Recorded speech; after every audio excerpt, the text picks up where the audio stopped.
Sobat Sehat, jumpa lagi di Section Medical Talk bersama saya Dr. Lupita. Kali ini saya akan bahas probiotik untuk kesehatan anak nih. Penasaran gak sih probiotik itu makhluk apa? Apakah sebatas menjaga kesehatan pencernaan?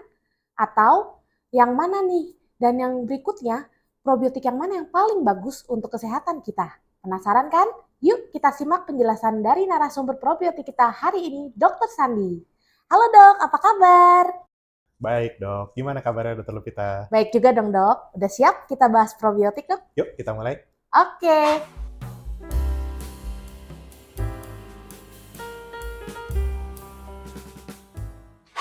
Dok, sebenarnya di masyarakat ini masih suka bingung nih dok, probiotik dan prebiotik, sering banget ketuker.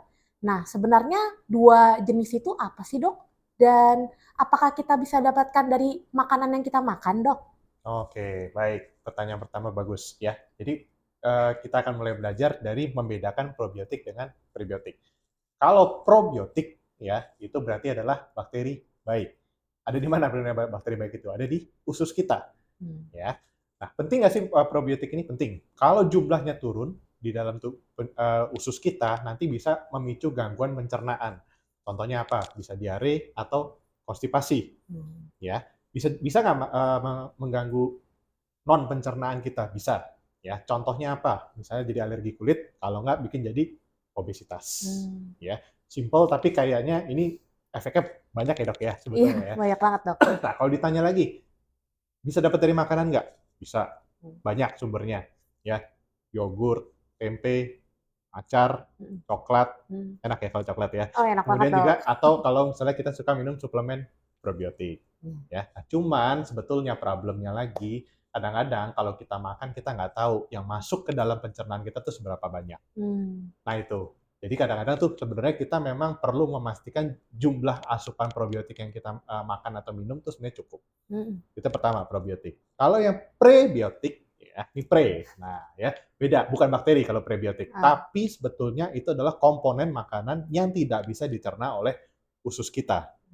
Ya, gampangnya lagi, kalau mungkin saya mau bilang prebiotik ini itu adalah makanannya si probiotik. Ya, jadi probiotik itu nanti butuh makanan supaya nanti dia bisa berkembang biak. Makanannya apa? Prebiotik. Ya, prebiotik tuh kalau di pasaran kita kalau sering dengar itu ada namanya FOS, ada GOS, kalau enggak inulin.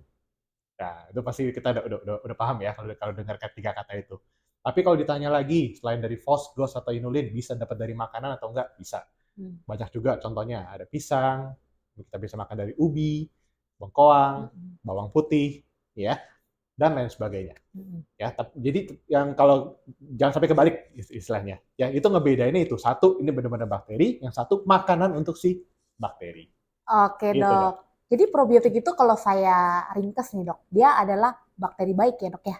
Kalau prebiotik adalah makanannya. Jadi kalau udah kurang nih bakterinya, banyak macamnya nih dok ya, gangguannya pada pencernaan atau non. Itu ya Betul, dok ya. betul.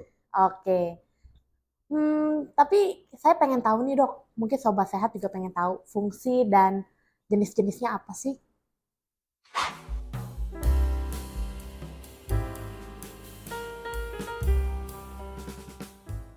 Nah dok, sebenarnya kita pengen tahu nih dok, fungsi dari probiotik atau bakteri baik itu kayak gimana sih dok dalam menjaga kesehatan pencernaan anak dok? Oke, ini juga banyak ditanya ini dok sebetulnya ya. Nah kalau yang pertama, kalau sebenarnya ada 4, kalau kita mau persingkat ya, sebenarnya fungsinya banyak, cuman yang benar-benar mungkin visible, yang bisa kita manfaatkan sehari-hari itu ada 4. Yang pertama, probiotik itu jelas akan membantu keseimbangan bakteri di pencernaan kita. Sebab bakteri itu sebenarnya ada bakteri baik sama bakteri jahat ya dok ya. Nah Oke. itu nanti kita harus seimbangkan tuh posisinya. Jangan sampai istilahnya bakteri jahat terlalu tinggi atau nanti begitu pula sebaliknya. Nah itu yang pertama fungsinya. Yang kedua, probiotik itu nanti akan membantu untuk memproduksi zat-zat yang baik yang berguna untuk tubuh kita sekaligus nanti bisa membantu penyerapan nutrisi makanan kita. Nggak mau dong kita udah makan minum sehari-hari yang udah bergizi, yang sehat, nutrisinya nggak keserap. Bener banget Pasti dok. mau dong, Iya. ya kan? Kemudian fungsi yang ketiga, jelas nanti begitu dia masuk sampai ke usus, nanti dia akan membantu memperkuat pertahanan di dinding usus kita. Supaya apa? Nanti tidak mudah terserang oleh penyakit. Itu yang ketiga. Yang keempat, itu nanti akan membantu membentuk antibodi di usus kita. Nah, ya, kecil tapi fungsinya mantap dok semuanya. Multifungsi ya dok ya? Betul. Nah, kemudian kalau dari contohnya sendiri nih, ya, kalau mungkin probiotik yang paling banyak di pencernaan kita sebenarnya 3 sih yang paling banyak. Pertama ada Bifidobacterium, ada Lactobacillus, satu lagi ada Streptococcus. Oh, Gitu jadi dok. cuma ada 3 jenis itu aja ya dok ya? Ya, sebetulnya ada yang lain ada, Mm-mm. cuman yang benar-benar paling dominan di pencernaan kita adalah 3 itu. Oh, pantes dok kalau kayak di suplemen itu kebanyakan 3 jenis itu sih dok kalau kita lihat di Mm-mm. kemasan-kemasan. Ya, Nah, Sobat Sehat udah paham kan ya fungsinya banyak banget kalau kata dokter Sani nih multifungsi gitu ya dok ya. betul.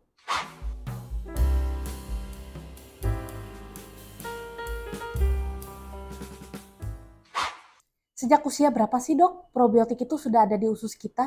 Nah, ya, kira-kira dari usia berapa dok? Nah, sebetulnya kalau dilihat dari berbagai literatur, dari penelitian, ya, probiotik itu bahkan sudah ada sejak kita lahir loh dok. Jadi begitu kita Weh. masuk ke dunia ini, udah lahir, pencernaan kita, usus kita udah punya probiotik. Tapi dok, dari ketiga yang dokter sebutin nih dok, Hmm. Bifidobacterium, Lactobacillus, Streptococcus, dominannya yang mana sih dok di Wah, usus? ini juga bagus pertanyaannya nih, ya. Nah, sebetulnya kalau juga nanti dilihat ya, begitu kita lahir, ya ke Ya, dunia, nah itu yang paling banyak nanti 60%-nya itu adalah Bifidobacterium. Ya. Nah, tapi nanti sepanjang bertambahnya usia sampai kurang lebih usia sampai dengan 3 tahun, itu nanti akan disamaratakan istilahnya. Tapi memang kalau nanti misal dokter iseng-iseng ngecek nih ya, iya. itu nanti paling banyak paling dominan tuh memang Bifidobacterium sama Lactobacillus. Ya, Streptococcus tetap ada, tapi mungkin dalam jumlah yang sedikit. Oh, Nah, itu oke dok. dok. Nah, karena dokter bilang yang paling dominan itu Bifidobacterium dok, seberapa istimewanya dok si Bifidobacterium itu di usus kita, terutama di anak? Siap. Nah, ini juga ini makanya saya juga banyak baca literatur terkait Bifidobacterium ini ya. Ada literatur dari Anna di tahun Hmm. 2014 atau enggak dari Riviere ya Mm-mm. tahun 2016 itu sebetulnya menegaskan betapa pentingnya peranan Bifidobacterium di pencernaan kita ya.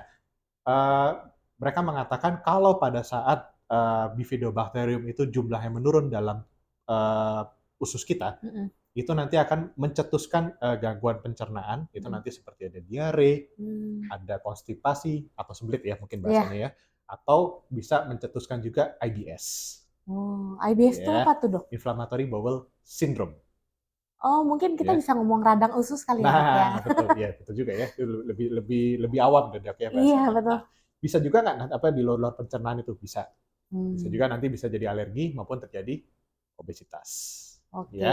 Jadi makanya itu sebenarnya nanti kalau dilihat lagi secara lebih detailnya lagi nih dok.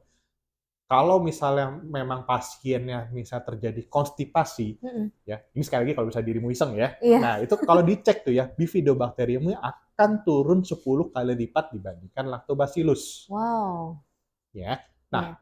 misalnya juga kalau misalnya kondisinya pasiennya IBS lah contohnya tadi, apa sorry radang usus Iya. bahasa saya tadi seperti dirimu bilang. Nah itu justru yang mengalami peningkatan malah si lactobacillusnya. Oh. Nah ini makanya peningkatan bakteri baik maupun jahatnya ini sebetulnya nanti yang akan juga mencetuskan gangguan di uh, pencernaan kita sebetulnya. Oh, jadi kalau misalnya anak itu diare, sembelit, sampai radang usus, Mhm. sampai dia obes tuh kebanyakan bifidobakterium yang turun ya dok ya. Betul. Jadi Jadi makanya ini penting loh sebetulnya bifidobacterium. Lactobacillus tuh nggak penting dong Oh, dok. jangan-jangan dibilang nggak penting, ya. Iya. Tetap penting. Makanya tadi kan sebenarnya saya sempat jelasin Heeh. sebelumnya. Sampai dengan usia 3 tahun memang itu yang paling dominan di Bifidobacterium. Tapi Mm-mm. setelah sampai 3 tahun ke atas memang tuh semua sama rata. Hampir di Oke. semua disamaratakan. Jadi Lactobacillus itu juga tetap penting, tapi nanti tergantung dari kondisi pencernaan kita maupun kita tujuannya menjaga kesehatan pencernaan itu sampai tahap mana. Oh, baik dok. Jadi kalau cuma Gitu. sebatas memelihara kita boleh minum dua-duanya kali ya dok. Boleh, silakan kalau Oh, itu. siap. Ya.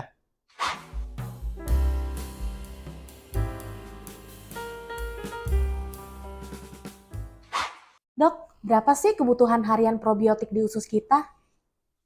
Wah, ini Agak susah ya sebenarnya ya kalau dibilang begitu. Tapi sebenarnya gini, kalau kita ngecek nih ya, dalam pencernaan kita lebih kurangnya itu ada sekitar 10 pangkat 7 sampai 10 pangkat 11 Mm-mm. CFU. CFU CFU itu apa tuh? forming unit lah. Itu satuannya untuk bakteri ya. Oke. Kalau kita biasanya berat badan itu kilogram, ya kalau bakteri itu satuannya pakainya CFU, ya Oke. bedanya gitu. Nah, jadi lebih kurangnya ya berarti kita harus mendapatkan suplementasi probiotik dalam range jumlah jumlah tadi ya, 10 pangkat Mm-mm. 7 sampai 10 pangkat 11. Mungkin itu. Oke.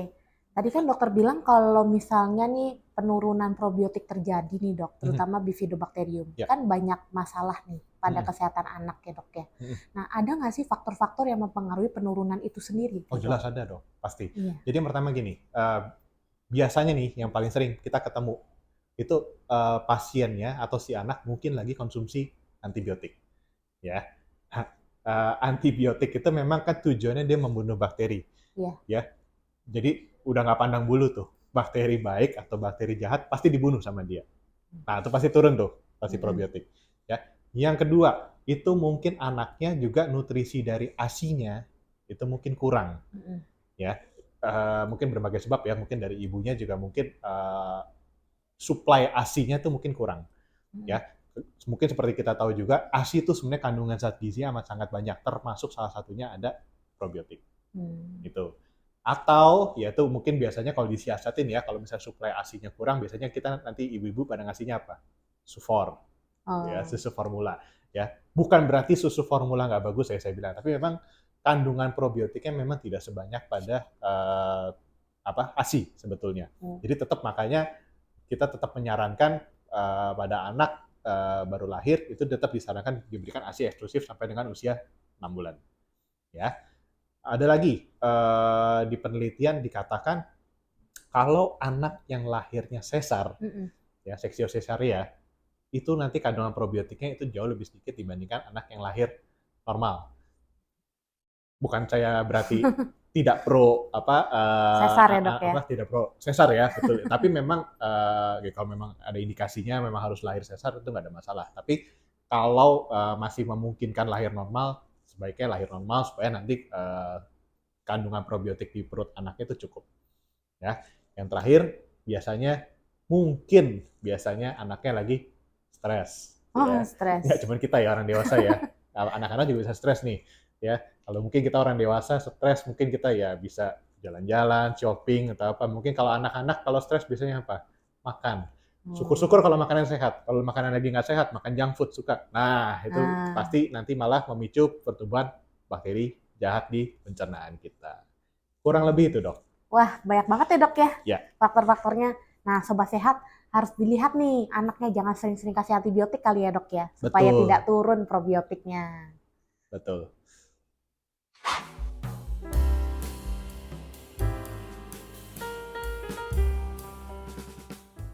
Dok, tadi kan dokter bilang Mhm. kalau misalnya jumlah probiotiknya kurang, kita bisa tambahin nih suplemen probiotik kan dok. Mhm. Tapi sobat sehat pengen tahu nih dok, suplemen probiotik seperti apa yang baik gitu dok? Apakah memang harus memenuhi kriteria tertentu gitu dok?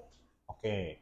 Nah, ini mungkin kalau saya ringkas mungkin ada 6 poin ya, 6 poin utama yang mungkin sobat sehat bisa Mm-mm. jadikan panduan pada saat nanti memilih probiotik, baik untuk diri sendiri maupun untuk anak ya nanti. Yang pertama, pasti nanti kita harus pastikan probiotik yang akan kita konsumsi itu nanti mengandung setidak-tidaknya berasal dari pencernaan kita. Jadi kan ada Bifidobacterium, ada yang ada Lactobacillus atau enggak Streptococcus. Tidak-tidaknya mengandung salah satu dari itulah. Karena supaya tetap menjaga keseimbangan bakteri yang ada di dalam pencernaan kita, Mm-mm. ya.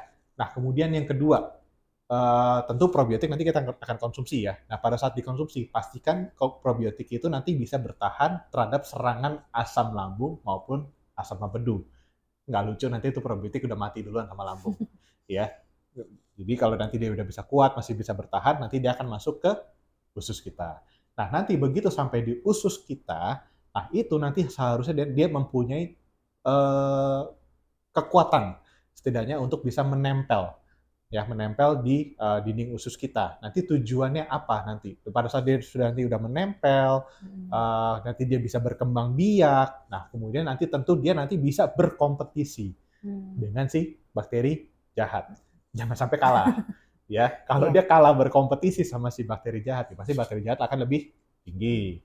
Ya, iya kalau pada betul saat dok. bakteri jahat lebih tinggi, pasti nanti kita akan mengalami gangguan pencernaan. Ya, nah selain itu nanti pada saat dia sudah bisa nempel, bisa berkembang biak, bisa berkompetisi dengan bakteri jahat, nah itu nanti dia akan bisa memproduksi zat-zat baik di dalam tubuh kita. Mm-mm. Contohnya apa? Dia akan memproduksi imunoglobulin A.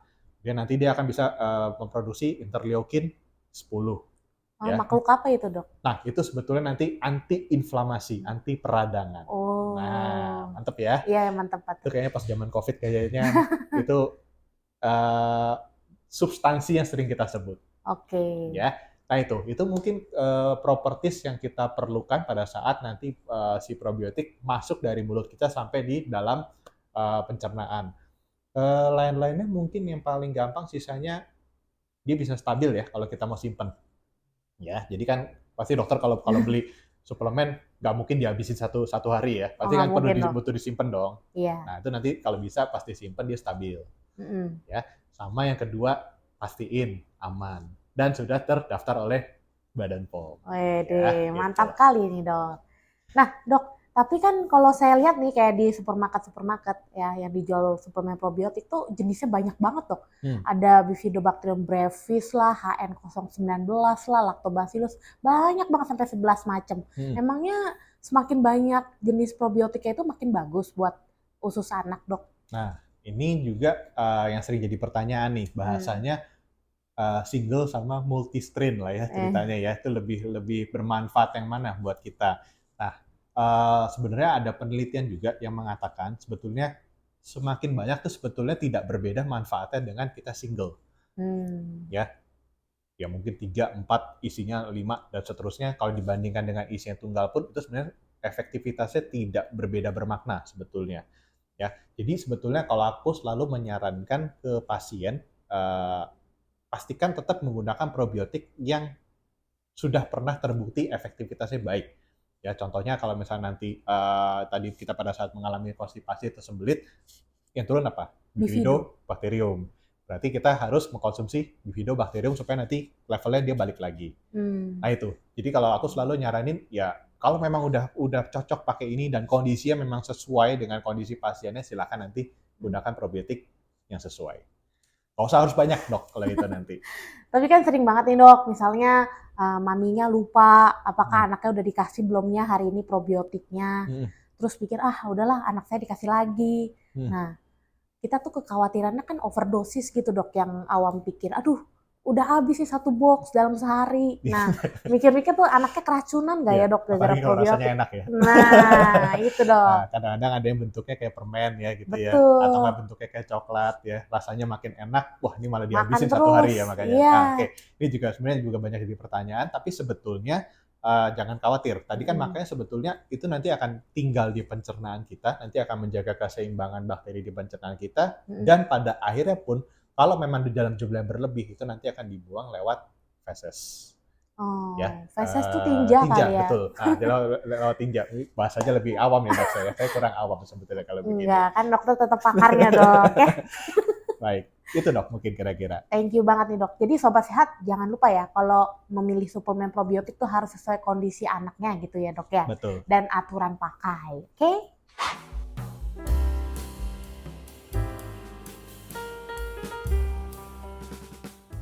Nah dok, suplemen probiotik kan yang kita tahu itu kan dia sebenarnya suplemen kesehatan ya dok ya untuk pencernaan. Hmm. Nah sebenarnya anak itu boleh kita kasih tuh kapan sih dok? Apakah pada saat dia gangguan pencernaan Mhm. atau waktu alergi ya dok? Hmm. Atau mungkin pada saat dia sehat-sehat aja nih dok? Oke. Ya, nah tadi sebenarnya udah disampaikan juga sama Dokter Lupita. Kenapa dok? Ya, probiotik itu apa? Suplemen. Nah, yang namanya suplemen berarti dia akan melengkapi apa yang Hmm, sudah kita konsumsi sehari-hari. Ya, jadi sebenarnya kudu banget nggak sih, wajib banget nggak sih? Nggak juga kalau andai kata sebetulnya kita dengan konsumsi makanan sehari-hari sudah cukup. mm-mm. Ya, tapi tetap sebaiknya kalau saya menyarankan selalu probiotik itu tetap kita konsumsi untuk mencegah terjadinya gangguan-gangguan di pencernaan kita. Sama lah kayak vitamin atau enggak suplemen lainnya. Dikonsumsi itu nanti tujuannya kalau memang kita udah sehat, kita konsumsi makanan dan cukup sebenarnya apa? Untuk memelihara kesehatan atau memelihara daya tahan tubuh kita. Sama dengan probiotik. 1 kali cukup, Dok? Cukup. Tapi nanti sekali lagi prinsipnya cukup ya. Tapi kan kadang-kadang di setiap masing-masing produk yang mengandung probiotik kan tadi ada cara aturan pakainya nih. Kalau memang disarankan 1 kali, ya silakan 1 kali. Kalau nanti butuh 2 kali, silakan ikutin 2 kali. Tapi jangan lupa sebetulnya perhatikan dari apa yang kita makan dan minum sehari-hari dulu. Tapi kalau kita stop nih, Dok, misalnya ibunya lupa kasih ke anaknya, besok kasih lagi, itu nggak apa-apa kali ya, Dok ya? Boleh, nggak apa-apa. Suplemen sekali lagi. Oke, Ya kan? Dok. Suplemen melengkapi aja, Dok. Berarti efek sampingnya aman gitu ya, Dok? Betul, aman, Dok, kalau gitu. Ya. Ya? Terima kasih, Dokter Sandi, untuk penjelasannya yang luar biasa. Kali ini kita sudah belajar banyak banget soal probiotik ya. Dari probiotik itu bakteri baik, prebiotik makanannya, kemudian kita boleh kasih anak setiap hari loh untuk memelihara kesehatan pencernaan, baik itu dari makanan yang kita makan ataupun dari suplemen probiotik sesuai aturan pakai. Dan tidak bersifat racun ya untuk kesehatan anak, baik yang pencernaan atau non-pencernaan. Nah, semoga sobat sehat makin bijak nih memilih suplemen probiotik untuk anak di rumah. Punya pertanyaan lain mengenai probiotik? Yuk share di kolom komentar. Jangan lupa saksikan video kami lainnya juga ya. Jangan lupa like, komen, share, dan nyalakan tombol subscribe-nya agar tidak ketinggalan video lainnya juga. Sampai jumpa, salam sehat!